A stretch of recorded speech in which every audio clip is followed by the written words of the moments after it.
তো hello guys, welcome to our another blog. তো আজকে চলে এলাম একটা নতুন ভিডিও নিয়ে। আজকে আছে আমার বার্থডে, আর আমি আর বার্থডে মানে বুঝতে পারছো, আমি এখন যাচ্ছি একটু কনক দুর্গা মন্দির পূজাইতে। তো এত গরমে আমি আর সোমনাথ বেরিয়ে পড়লাম গাড়ি নিয়ে কনক দুর্গা মন্দিরের উদ্দেশ্যে। তো ভিউয়ার, তোমরা কে কে কনক দুর্গা মন্দিরে এসছো তো একটু কমেন্ট করে জানিয়ে দাও। তো পৌঁছে গেলাম কনক দুর্গা মন্দির। এটা হচ্ছে কনক দুর্গা মন্দিরের ফ্রন্ট গেট। এটা দিয়ে ভেতরে যেতে হয়, গিয়ে পার্কিং স্টেজে গাড়িটা রেখে করে আমি আর সোমনাথ হেঁটে হেঁটে চলে গেলাম মন্দিরের ভেতরে। তো আজকে কনক দুর্গা মন্দির আসার দুটো উদ্দেশ্য আছে।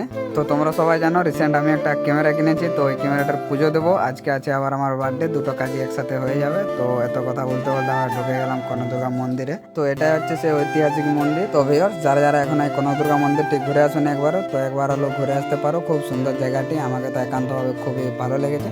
তো কনক দুর্গা মন্দিরের ভেতরে পুজো দেওয়ার সময় ফোন, ক্যামেরা, এনিথিং কিছু অ্যালাউ থাকে না, তাই বাইরে বেরিয়ে আমরা ভিডিওটা করছি। আমার হাতে যে ক্যামেরাটা ছিল এটাই কিনেছি আমি। তো তারপর একটা দুঃখের সঙ্গে খবর জানাই যে আমরা প্রসাদগুলো নিয়েছিলাম, তো এখানে যে সেনাবাহিনী থাকে না, মানে বান্দরগুলো থাকে, সব কেড়ে নিয়েছে। তো সোমনাথ খুব মুখ গোমরা করে আসছে। এটাকে দেখে সোমনাথ বলছে এই মালটাকে নিয়ে যাব বাড়ি আমি। তো সে যাই হোক, প্রসাদগুলো সে যে হোক খেয়েছে, সেটা বড় কথা নয়। তো অবশেষে আমরা বেরিয়ে করে আইসক্রিমটা খেলাম এবং আইসক্রিম খেয়ে আমরা বাড়ি যেতে থাকি। তো এখানে আমার এই ছোট্ট মিনি ব্লগটি শেষ করছি। ভালো লাগলে একটু লাইক, কমেন্ট, শেয়ার, সাবস্ক্রাইব করে দিন, আর এই ছোটো ভাইটাকে একটু সাপোর্ট করে দিন। তো আপাতত টাটা, আসি আবার নতুন ভিডিও নিয়ে।